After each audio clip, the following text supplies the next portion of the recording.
Okay, good afternoon. I'm Mr. Craven from the NET English Strengths team, and today I'm going to be talking through Seamus Heaney's poem Storm on the Island.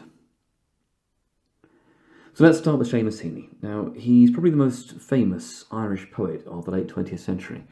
Now, he was born in 1939 to a farming family. He was one of 9 children, and he grew up in the countryside, which is something that does influence his understanding of the natural world, and also I think his depictions of how people exist within it and how they relate to it. Now, he studied at university in Belfast, and he went into teaching and lecturing, which is something he did continue, I think, throughout the remainder of his career, on and off. Now, he has written in other genres, but poetry has been very much Heaney's main form of creative output. And in a lot of his works, he explores the relationships between people and within communities, and situating those people within their natural and their socio-political settings. But he also looks quite often at the richness and the importance of language and culture, including the influence those can have on individuals. It's partly as a result of all of this, of course, that he was awarded the Nobel Prize for Literature in 1995. Now, the Northern Ireland in which Heaney grew up was continuously unsettled by periods of sectarian unrest, which included rioting in Belfast in the 1950s. Now, several of the key paramilitary groups that would take part in the later violence of the Troubles were formed during the 1960s, and that's despite an earlier non-violent civil rights campaign. Now, issues causing unrest in the island of Heaney's young adulthood included things like discrimination in employment and in housing allocation as well, against the minority Catholic population in the north, who were, of course, the majority population in the south of Ireland, which was the Republic of Ireland. There were also widespread accusations of brutality against the police force. And police in Northern Ireland at the time, they had the right to search without a warrant, to arrest and imprison people without a charge or trial. Now, Ireland was a divided country throughout Heaney's life, often seemingly at war, not simply with those perceived as outsiders, but also with itself. And Heaney, throughout his life, defined himself as Irish. He was never viewed as British or as anything other than Irish. Now, 1966 saw parades held throughout Ireland to mark the 50th anniversary of the Easter Rising, though these also led to widespread destruction and unrest, including bombings and fire attacks by both sides in this escalating conflict. Now, those attacks would ultimately give rise to the Troubles of the 1960s and 1970s. Now, considering Heaney's focus in his writing on the people and environment of his native island, it's perhaps no surprise that he should choose to publish the collection in which this poem appeared, and the collection was called Death of a Naturalist. And it's a collection all about the loss of innocence and naivety in the transition between childhood and adulthood. And he published this so close to the 50th anniversary of this event that was so influential in both the formation and the division of the island that Heaney knew and loved, and in which he had grown up. Now, in simple terms, the poem describes the experience of a group of islanders in a storm, or in storms in general. In the poem, Heaney focuses on the people, on their community, and their relationship with the environment in which they find themselves situated. Now, the poem consists of this single stanza of 19 lines, and it's written in blank verse. Now, essentially what that means is that there is no rhyme scheme, although there is a relatively consistent syllabic count of about 10 syllables in each line. That is disrupted a bit by the longer 17th line, which is, and strafes invisibly, space is a salvo. Now, for those of you who are into your poetry, although much of the poem is iambic, if you think back to your Shakespeare, because English speech generally is mostly iambic, but there are many lines that aren't, and what they do is they make it seem more natural, more conversational. Now, the verse form, along with the widespread use of enjambment and these occasional caesuras in the poem, give it an easy, relatively intimate, personal, and unforced style, with a sense of a personal relationship between the speaker and the audience, which is reinforced by the pronouns shifting between this collective experience of we and our, as in we are prepared, we build our houses, and the apparently autobiographical and dialogic I and you in As You Can See, You Know What I Mean. Interjections such as "you know what I mean" and "as you can see" add to this kind of sense of a conversational, personal tone, as does the use of the present tense throughout.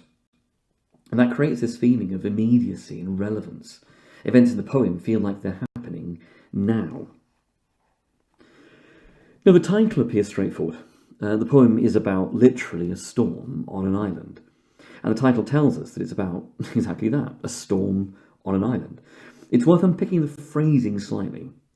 Now, the lack of an article such as a or the before storm suggests that this poem isn't necessarily about a single storm. It's about storms in a more general sense, experiences that seem all too familiar for the narrative voice. But equally, the lack of a or the before storm could lead us to conclude that we should understand storm metaphorically. Perhaps even that the poem is about social unrest. I mean, storm, after all, is not just a noun, but a verb. And it's not hard to see Heaney's integration of Stormont, which is the seat of government within Northern Ireland, within that title. Now, do remember also that island, for the majority of English speakers, would be almost a homophone for Ireland, the country, suggesting that it may be possible to link the storm on the island to conflict in Ireland. Now, the storm in the poem, whether it's metaphorical or literal, is very much a group experience. Actions in preparing for the storm and the enduring of it, they're both described collectively, which is made clear through the pronoun choices. We are prepared. We build our houses. Never troubled us. We just sit tight. We are bombarded. We fear. Now, the suggestion seems to be that in the same way that the island is this enclosed space, in contrast to the wider world that surrounds it, the homes in which the islanders live are also self-enclosed spaces that are more cohesive and more collective because of the external pressure of the storm. In a sense, the existence of the other of the storm creates a more unified sense of who we are. Or phrased more simply, all the bad stuff outside forces the people inside closer together. Now, this is linked to the sense of confidence and activity in the first part of the poem. We are prepared, the speaker asserts confidently, thanks to the building of the squat houses, sinking walls in rock and roofing them with good slate. And hard work though this may be, there's a sense of pride, of care in the work. And actions are more constructive than giving in to fear, the poem seems to suggest. The houses are squat for practical purposes. They're better able to withstand these storms that batter the island. They may not be tall and grand, but those which are lower and more stable are more likely to survive, which is perhaps a lot like the inhabitants. In fact, rather than fear of the destructive capacity of the storm, the speaker seems, at least initially, to focus on positive aspects. So rather than bemoaning the lack of the hay with which the wizened earth had never troubled us, the speaker celebrates the fact that there are no stacks or stooks that can be lost. Though this may be intended as a piece of bitter irony, in the sense of nature attacking them now, but also being against them in a wider sense. There are no stacks, nor are there trees, and the earth has never troubled them with this vital crop. Throughout the poem, the answer to every problem seems to be rooted in the earth. The squat houses are sunk in rock, while good slate provides the roof. Humankind, in order to survive their natural environment, they must utilise that environment, work with it, learn from it, and gain stability and protection from it.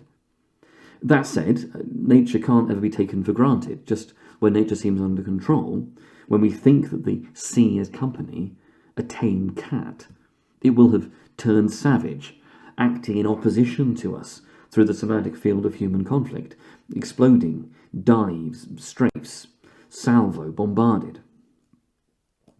In a sense, this is an ironic inversion. Humanity may feel confident that it's mastered nature, may feel most confident when it has used nature. We are prepared, the speaker asserted, remember. But the storm makes a nonsense of this, attacking us in the style of human warfare. Now, perhaps partially that's the point of the poem. It's the broader challenges of nature that matter rather more than these petty conflicts of people over a landscape which isn't ours to control. That really we should be working together to overcome these challenges, to endure, rather than fighting amongst ourselves. And in terms of fighting in that wider semantic field of warfare, remember that in terms of the Troubles and the way that the conflict is described, it's often referred to as being a war from an Irish perspective. After all, groups like the IRA, this is the Irish Republican Army. They see it as a military conflict in which they're taking part. Now, Heaney's use of enjambment and sound are important in understanding his depiction of the weather. The first few lines, which focus on the stability of the houses that they've built, are end-stopped. When Heaney turns to describing the earth and then the weather, the lines become more free-flowing.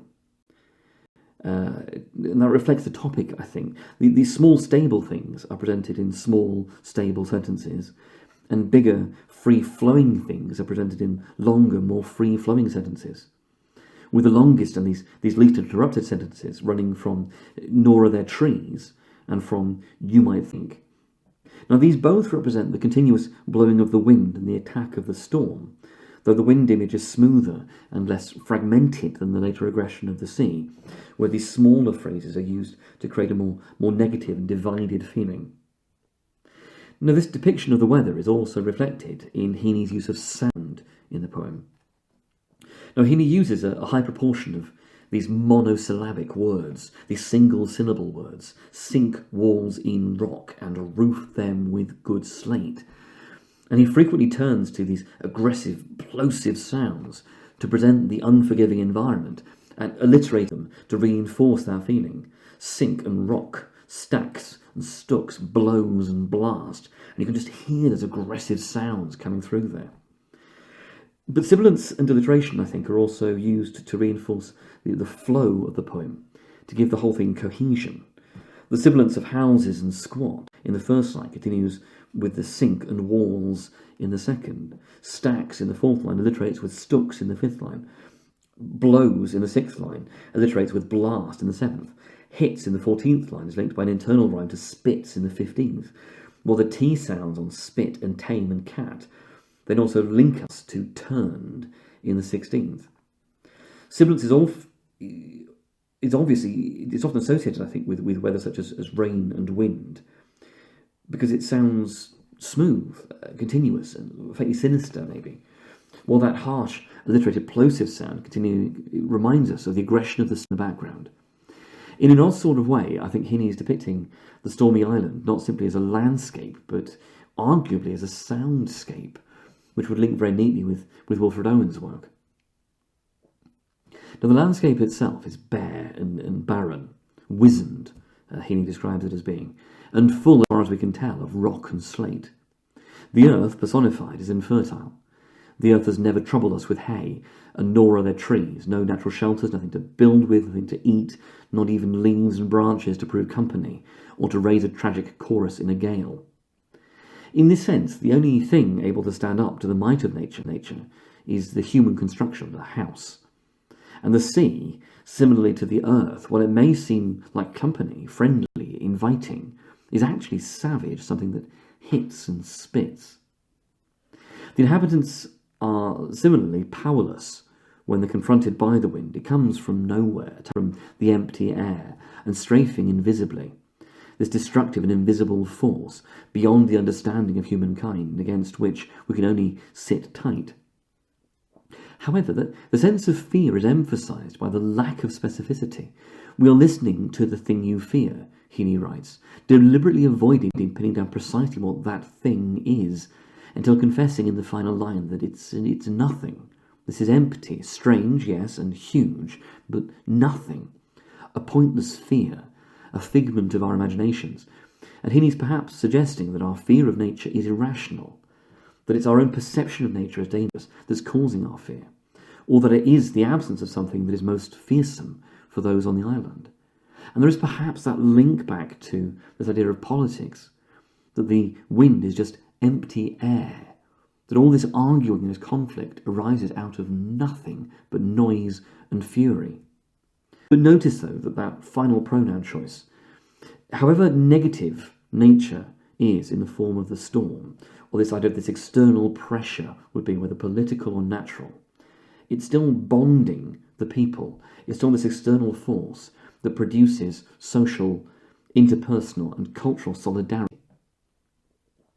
So just to close up, maybe a quick summary, a kind of a simplified version. So Heaney was Irish and grew up in the countryside.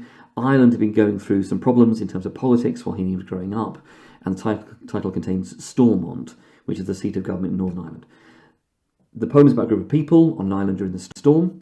It's a single stanza, mostly 10-syllable lines. It feels conversational. People in the poem are sharing their experiences. They're both building their houses and putting up with the storm. The island's barren and bare, but at least that means there's nothing to get blown away. The poem's written like the weather. Heaney uses sounds, line lengths, and breaks in the lines to make it all feel and sound like a storm. And essentially what the poem is addressing is this idea of people being powerless against the storm, but becoming powerful by being collective, by being grouped together. And there's essentially nothing to be done but putting up with it, enduring it, being strong enough to accept it, and saving it at the end. Okay, and thank you very much for listening. As ever, if you have any questions, please do feel free to ask your teachers or any of the English directors in NET.